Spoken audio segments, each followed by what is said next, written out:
अब आगे चलें। आगे लिखा, मैं मनुष्यों को संकट में डालूंगा और वे अंधों के समान चलेंगे, क्योंकि उन्होंने यहोवा के विरुद्ध पाप किया है। और हम सब जानते हैं कि परमेश्वर के प्रति हम सब ने पाप किया है, किया था या किया है, हम सब जानते हैं। और बाइबल के अंदर लिखा है मनुष्य पापी है। बोला आमीन। वो एक अलग बात है कि परमेश्वर ने हमारे अधर्म को क्षमा किया, हमारे गुनाहों को माफ किया और हमारे पापों को ढांप लिया। वो एक अलग बात है कि परमेश्वर ने हमें दया की और हमें पाप क्षमा की आशीष दी है। बोला हालेलुया। कैमरामैन, मैंने कहा ना बेटे वचन के समय डिस्टर्बेंस, इधर आ जाए।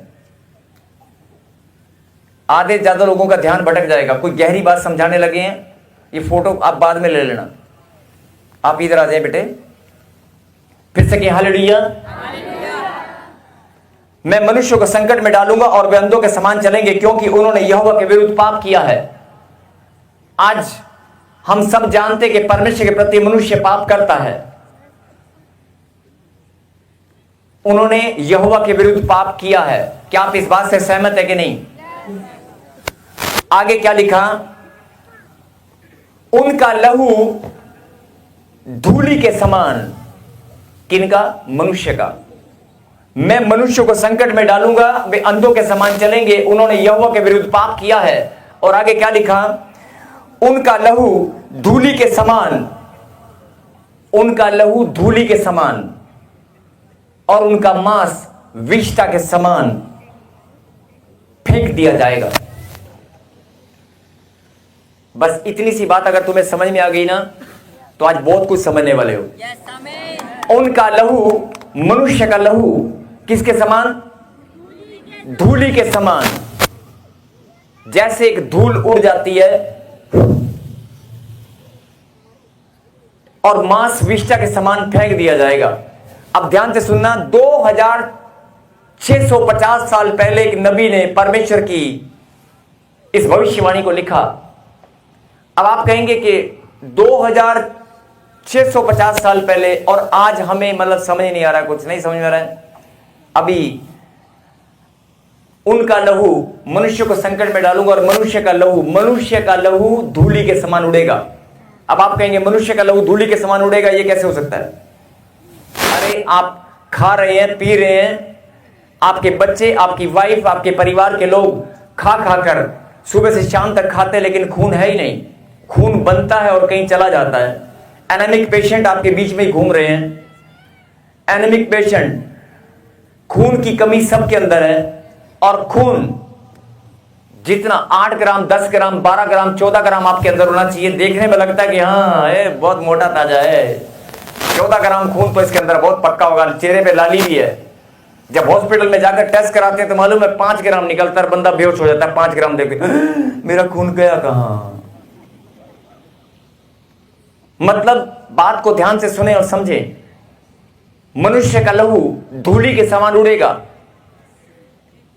कहने का मतलब है कि आज से हजारों साल पहले एक नबी ने भविष्यवाणी किया कि अंत समय जब नजदीक आएगा तो मनुष्य का लहू धूलि के समान उड़ने लगेगा। और आज लहू से ब्लड में इंफेक्शन, ब्लड में कैंसर, आपके शरीर में ब्लड है और वो कैंसर बन के कोई चीज को चूस कर खाकर फेंक रही है। आपका अच्छा भला खून वो गंदा खून बन जाता है। आपका खून कोई चीज आपके शरीर में घुसकर खत्म कर रही है, नाश कर रही है, तो वो उड़ने के समान नहीं है। अच्छा भला खून था लेकिन वो जा कहां रहा है? ब्लड शुगर, ब्लड से रिलेटेड कितनी सारी बीमारियां आज हमारे बीच में घूम रही हैं। क्या आप इस बात से सहमत हैं? अब आपका ध्यान मैं इस बात पर लेकर जाना चाहता हूं कि आज से 50 साल पहले, 70, चलो 100 लगा लो, 100 साल पहले आपने ब्लड कैंसर सुना था क्या? आपने आज से 100 साल पहले, 70-80 साल पहले डॉक्टर को यह कहते सुना था कि एनीमिक पेशेंट है, खून में इंफेक्शन हो गई है, एचबी काउंट, खून की मात्रा तक काउंट नहीं होती थी, और आज आप खून की मात्रा डेली काउंट कर सकते हैं, दिन में 10 बार काउंट कर सकते हैं। लेकिन जो समझने की बात है कि आपका खून आज उड़ रहा है।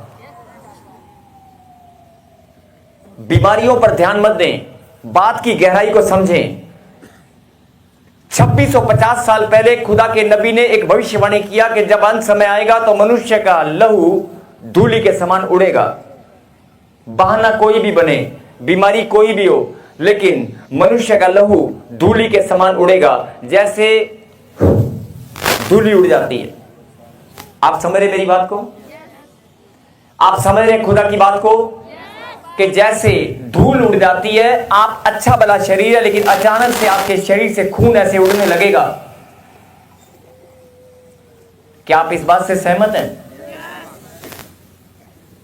कितने प्रकार के खून सारी बीमारियां, कितने प्रकार की खून की इंफेक्शन और खून से रिलेटेड कितनी सारी बीमारियां आज हमारे बीच में घूम रही हैं। और कितनी सारी खून वाली प्रॉब्लम, लहू बहने का रोग, बहुत सारी बहनों को लहू बहने का रोग है और रुकता ही नहीं है। आप खून से रिलेटेड कितनी सारी प्रॉब्लम हमारे बीच में आ चुकी हैं और रोज कोई ना कोई बीमारी, रोज कोई रिसर्च, कोई ना कोई खोज बीमारी। आप बात की गहराई को समझ रहे हैं? अब जो अगली बात मैं बोलने वाला हूं, जरा उस पर भी ध्यान दें। मैं मनुष्य को संकट में डालूंगा और वे अंधों के समान चलेंगे। संकट में आप डल चुके हैं, अंधों के समान आप चल रहे हैं, क्योंकि मनुष्य ने यहोवा के विरुद्ध पाप किया है और उनका लहू धूलि के समान उड़ेगा और उनका मांस, मनुष्य का मांस विष्ठा के समान फेंक दिया जाएगा। जो लोग विष्ठा के बारे में नहीं जानते, मैं बताना चाहता हूं, अगर कोई चिकन आप कहीं लेना चाहते हैं, अब किसी जानवर का, अगर शरीर के किसी जानवर के शरीर को अगर आप उसके अच्छे और गंदे हिस्से को आप अलग अलग करेंगे तो जो सबसे गंदा हिस्सा होगा, जरूरी नहीं है कि बताया जाए, जो सबसे गंदा हिस्सा होगा जिसे देखकर भी घिन आएगी उसे फेंक देते हैं। खाना तो बहुत दूर की बात है।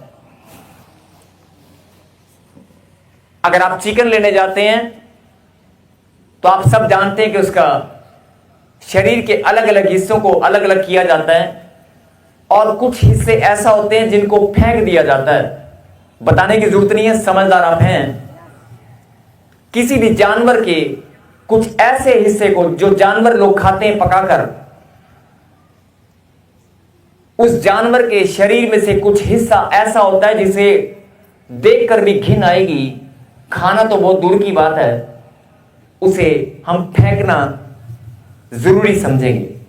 फेंकते कि नहीं?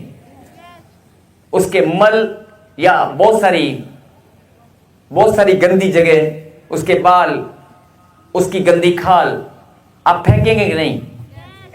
तो जो समझने की बात है, देखो 2650 साल पहले एक नबी ने भविष्यवाणी किया कि जब अंत समय आएगा और उसका यह सबसे बड़ा चिन्ह होगा, तब वो इन बातों को नहीं जानता था कि मनुष्य का लहू धूलि के समान उड़ेगा और उसका मांस, मनुष्य का मांस विष्ठा के समान, विष्ठा मतलब शरीर का वो हिस्सा जिससे देखकर घिन आए, काट कर फेंक दिया जाएगा। और आज मनुष्य का शरीर का हिस्सा डॉक्टर लोग विष्ठा के समान फेंकने पर लगे हैं।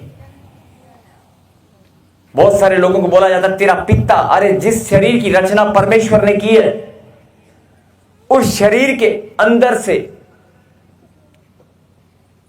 पित्ता, किडनी, लीवर ट्रांसप्लांट, हार्ट के ऑपरेशन और ब्रेस्ट, छाती, जवान बहनों की, जवान बच्चियों की, अभी शादी भी नहीं हुआ, जवान बच्चियों की छाती को काट कर डॉक्टर लोग फेंकने पर लगे हैं क्योंकि वो गल गई है, सड़ गई है, कैंसर ने उसको सड़ा दिया है। बहुत सारे लोगों के हाथ और उंगलियां गल गए हैं, सड़ गए हैं, उनको काट कर फेंका जा रहा है। शुगर के कारण हाथ और पैर काट दिए जाते हैं क्योंकि वो गल चुका है, सड़ चुका है, शरीर को और ना सड़ा दे। बहुत सारे लोगों के दिमाग के ऑपरेशन किए जा रहे हैं, बहुत सारे लोगों के गले में फूड पाइप को बदला जा रहा है। आप ध्यान से सुने, समझें, ये सारी बीमारियां, ये सारी प्रॉब्लम आज से 100 साल पहले थी क्या? आप बता दें, कैंसर 100 या 150 साल पहले कोई कैंसर था क्या? आपने 50 या 70 साल पहले, अगर कोई 70 साल का व्यक्ति यहां पर बैठा है, मैं पूछना चाहता हूं कि 70-80 साल पहले क्या आपके टाइम में हॉस्पिटल वाले किसी जवान बहन की छाती को काट कर फेंकते थे क्या? आप बताएं, किसी जवान बहन की छाती को काट कर ऑपरेशन करके फेंक देते थे? आप गुमसुम क्यों हैं? आप बोलकर बताएं हां या ना। अगर आपकी उम्र 70 साल है तो आप बताएं 70 साल पहले कभी आपने सुना और देखा क्या? अभी 20-30 साल से आप देखने लगे होंगे, 40-50 साल से देखने लगे होंगे। कैंसर को आपने 100 या 150 साल पहले नहीं देखा होगा। और सबसे बड़ी, जो लोग बोलते हैं धूली के समान, आप ही के लहू को शरीर में टिकता नहीं है, एक तरफ से चढ़ता है, दूसरी तरफ से निकलता है। डायलिसिस, ये आपके खून उड़ रहा है कि नहीं? और एक और बात, एचआईवी, खून में इतनी गंदी इंफेक्शन हो जाती है, बहुत सारी बीमारियां। आपका खून कोई चीज उड़ाने पर लगी है, आपके मांस को विष्ठा के समान, विष्ठा मतलब शरीर का वो हिस्सा जिसे देखकर घृणा आए, आपके शरीर का वो हिस्सा जिसे देखकर घृणा आए, विष्ठा के समान काट कर फेंकने पर सब लगे हैं। मेरी बात समझ रहे हैं? ये मेरी नहीं, मेरे खुदा की बात है। और बड़ी हैरानी की बात है कि यह भविष्यवाणी परमेश्वर ने अपने नबी के द्वारा 2600 साल पहले लिख दी कि जब अंत समय आएगा तो उसके सबसे बड़ा चिन्ह ये होगा और लोग अंधों के समान चलना शुरू करेंगे। संकट में मैं उन्हें डालूंगा क्योंकि उन्होंने मेरे खिलाफ पाप किया है और उनका लहू धूली के समान उड़ेगा। आज डॉक्टर के पास हर एक माँ बाप अपने बच्चों को लेकर घूमते हैं, डॉक्टर साहब एक खुराक नहीं खांदा, एक बड़ा हो गया, शरीर में लगती नहीं है, एना खून नहीं बन रहा। डॉक्टर के पास जा जाके पैसे बर्बाद करने पर लगे हैं, कारण छोटे से बच्चे के अंदर खून नहीं बन रहा है, आंखों की रोशनी नहीं बन रही है और आपके मांस विष्ठा के समान। ये हाथ है ना, हाथ, 40 साल आपने इस हाथ से काम किया है, अचानक ये पैरालाइज हो गया। अचानक डॉक्टर ने बोल दिया इस हाथ को, इस उंगली को काट कर फेंकना पड़ेगा, विष्ठा के समान काट कर फेंक दिया जाएगा। आज से 40-50 साल पहले या 70 साल पहले या 100 साल, चलो हो सकता है 70-80 साल पहले होता होगा, 100 या 150 साल पहले डॉक्टर काटने पर लगे थे क्या? तो आपको यह बात समझ नहीं होगी, जो हमारी पीढ़ी है, जो हम इस समय जिंदा हैं, हम अंत समय में प्रवेश कर चुके हैं। यह सबसे बड़ा चिन्ह है। इस भविष्यवाणी को देखते हुए, इस भविष्यवाणी को अगर आप पढ़कर समझ चुके हैं तो आपको इस बात पर ईमान रखना होगा कि हम वो लोग हैं कि हम अंत समय में प्रवेश कर चुके हैं, अंत समय की शुरुआत। और ये सबसे बड़ा चिन्ह है कि हमारे दाएं बाएं, हमारे ही परिवार में, हमारे ही बहू बेटियां, हमारे ही घर के अंदर डॉक्टर लोग मांस को विष्ठा के समान काट कर फेंकने पर लगे हैं और हमारे ही घर परिवार के अंदर हम एक दूसरे को देखकर, एक दूसरे की शक्ल देखकर बता सकते हैं अरे तेरा तो खून उड़ रहा है रे। और बहुत सारे लोग जादू टोना से पीड़ित हैं, बहुत सारी गंदी दुष्ट आत्माएं शरीर में घुसकर खून को पी जाती हैं। कहीं हालेलुया। आपको गहरी बात समझ में आई कि नहीं आई? अगर समझ में आ चुकी है तो फिर मैं आपसे विनती करता हूं कि आपको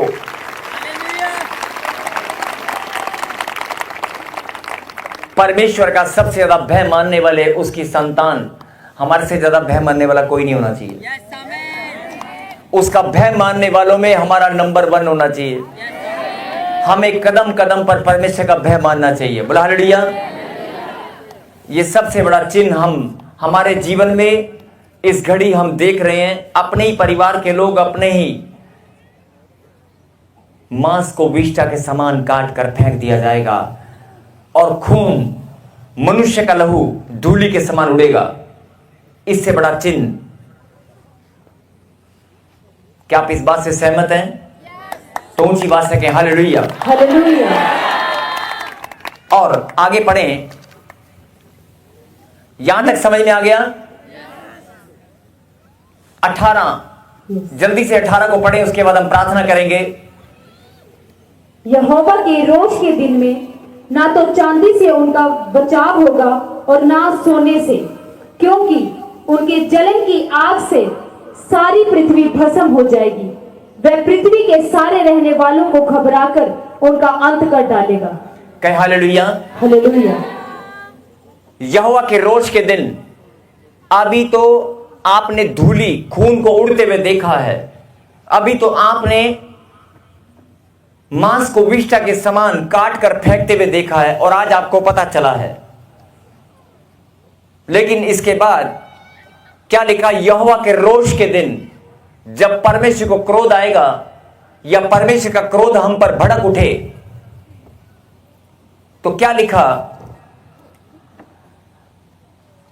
और ये यहोवा का, अगर आपके घर में कोई बीमारी ऐसी लग चुकी है कि आपके मांस को काट कर फेंक दिया जा रहा है और खून बनने का नाम नहीं ले रहा है, तो इसका मतलब परमेश्वर का क्रोध आपके ऊपर है। अगर आपके घर में कोई ऐसी बीमारी है जो ठीक होने का नाम नहीं ले रही है, तो इसका सीधा सीधा मतलब है कि परमेश्वर का क्रोध आपके ऊपर है। भले ही आप प्रार्थना करने वाले हैं, भले ही आप, इसका मतलब आप, परमेश्वर के क्रोध आपके ऊपर है। बोले आमीन। लेकिन परमेश्वर सब पर दया करे और उसका क्रोध हम पर ना रहे। कहे आमीन। आमीन। और क्या लिखा? ना तो चांदी से उनका बचाव होगा और ना सोने से, मतलब कोई सोना चांदी काम नहीं आएगा। डॉक्टर के पास प्रॉपर्टी पेपर लेकर भी चले जाना कि बचा ले मेरी बच्ची को, बचा ले मेरे बेटे को, मैं इसका हाथ कटते हुए नहीं देख सकता, मैं इसकी छाती को कटते हुए नहीं देख सकता, मैं अपनी बच्ची को बचाना चाहता हूं, इसके अंदर खून नहीं है, ये मरने पर लगी है। ना चांदी से काम होगा। देखो 2650 साल पहले, आज से 2650 साल पहले किसी नबी ने लिख दिया कि उस समय जब अंत समय आएगा तो ना तेरी चांदी काम आएगी, ना तेरा सोना काम आएगा, ना तेरा धन काम आएगा। अगर काम आएगा तो सिर्फ प्रार्थना काम आएगी। सबको जय मसीह की। मैं जतिन बब्बर और आप देख रहे हैं मसीह परिवार चैनल। जैसे कि आप सब जानते हैं कि मैं इस चैनल पे प्रभु के अलग अलग दासों की वीडियोस डालता हूं, तो अगर आपको हमारा चैनल अच्छा लगता है तो आप इस चैनल को ज़्यादा से ज़्यादा सब्सक्राइब जरूर करें, ताकि आप प्रभु के वचन को सुन सके। वीडियोस को ज़्यादा से ज़्यादा शेयर करें ताकि जिन लोगों तक वचन नहीं पहुंचा उन तक वचन पहुंच सके। सबको जय मसीह की। एक बार मैं आपसे दोबारा कहूँगा कि इस चैनल को सब्सक्राइब जरूर करें और वीडियोस को ज़्यादा से ज़्यादा शेयर करें। जय मसीह की।